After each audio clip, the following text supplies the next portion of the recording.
কিন্তু বিদ্যুৎ অফিসের সামনে এসে যদি আপনি সারা বাংলাদেশে সবগুলো অফিস ভেঙে ফেলেন, এটা কোনোভাবেই সমাধান না। প্রিয় বন্ধুরা, এই ভিডিওটা প্রচুর শেয়ার করে দিবেন। পাশাপাশি যদি আপনি সচেতন, হ্যাঁ ছিলাম তো ওই সময় যখন ভাঙচুর হয় তখন আমি এখানে স্টিল ডিউটিতে ছিলাম। তো আসলে পরিস্থিতিটা এমন যে আমরা যে এখানে ডিউটি করি, আমার নিরাপত্তাটা কোথায়? একদম এটাই। আমি এখানে একাই থাকি, ঠিক আছে, একজন শুধু থাকে। মনে করেন সারা রাত একজন থাকতে হয়, একজন সিকিউরিটির দায়িত্বে ইনি আছে, ইনি হয়তো নিচে দেখবে। কিন্তু ভাঙচুর করতে আসলে আপনি কিভাবে একাই এখানে বা কিভাবে ডিউটি?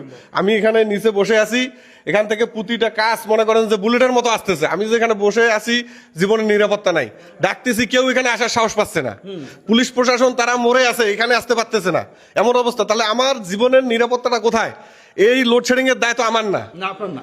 এই লোডশেডিং এর দায়িত্ব আমার না। আমার গ্রিড থেকে বরাদ্দ দিচ্ছে, আমার দরকার হলো আপনার 8 মেগাওয়াট, আমাকে দিচ্ছে 2 মেগাওয়াট। তাহলে আমি কয়টা লাইন চালু করতে পারি? একটা করে লাইন চালাইতে হয়। মনে করেন 6টা লাইন, আমি যদি একটা লাইন চালু করি তাহলে বাকি লাইনগুলো আবার রোটেট করে চালু করতে গেলে কতক্ষণ সময় লাগবে? একবার আপনি চিন্তা করেন বিষয়টা। তাহলে আমরা যে তারপরও দিচ্ছি, আমরা গ্রিডে যারা ডিউটি করে তাদের সাথে আমাদের তর্কাতর্কি করতে হয়, তাদের সাথে আমাদের মনোমালিন্য হয়ে যায় যে এই গ্রাহককে বিদ্যুৎ দেওয়ার জন্য, কিন্তু তারপরও আমরা পারি না। এই দেখা যাচ্ছে এমন যদি একটু বেশি লোড চলে, আপনার গ্রিড থেকে টোটাল বন্ধ করে দেয়, দিয়ে আপনার 2 ঘন্টা রাখলো। এই 2 ঘন্টায় আমরা টোটালি কাউকে কোনো বিদ্যুৎ দিতে পারবো না। গ্যাপ সৃষ্টি হলো রাত্রের মধ্যে। আবার একটা হচ্ছে আপনার এনএলডিসি থেকে আপনার স্ক্যাটা কেটে দেয়। এটা কেটে দিলে আপনার এখানে কারোর সঙ্গে যোগাযোগ করার কোনো ওয়ে নেই। আমরা দেখা যাচ্ছে এমন অবস্থা, এটা ঢাকা থেকে কেটে দেয়।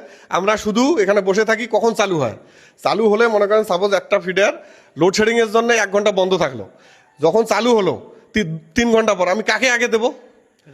এখন আমি 2টা ফিডার চালু করলাম, দেখা যাচ্ছে আরো 3 ঘন্টা পর বা 4 ঘন্টা পর আর একটা লাইন চালু করা যাচ্ছে। তাহলে এখানে আমি কিভাবে ডিউটি যে করে? আবার দেখা যাচ্ছে আমাদের ফোন হলো 3 থেকে 4টা। এখন পাবলিক অভিযোগ হচ্ছে যে ফোন কেন রিসিভ করা হয় না। তো বিষয় হলো যে একটা লোক, একজন ডিউটি ম্যান এখানে ফোন কয়টা রিসিভ করতে পারবে? আমাদের গ্রিডের সাথে অল টাইম যোগাযোগ রাখতে হয়।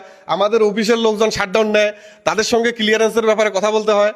প্লাস দেখা গেল যে অনেক সময় আমাদের ম্যানেজমেন্ট আছে, তাদের সঙ্গে কথা বলতে হয়। এখন কথা আসছে আপনার প্রতি মুহূর্তে ফোন আসতেছে, আপনি কয়টা ফোন রিসিভ করতে পারবেন? এবং ফোন আপনার রিসিভ করার পর আপনাকে তারা কখনো ভালোবাসার কথা বলে না, আপনার বাপ মা তুলে যা আছে নাই কথা বলে।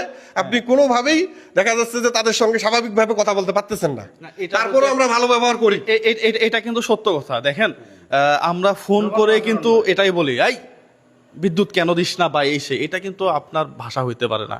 আপনার ভাষা আপনি একটা মানববন্ধন করে আপনার ভদ্র ভাষায় আপনি সরকারকে জানান। প্রিয় বন্ধুরা, তীব্র প্রতিবাদ এবং নিন্দা জানাচ্ছি বিদ্যুতের জন্য, এটা সত্য কথা।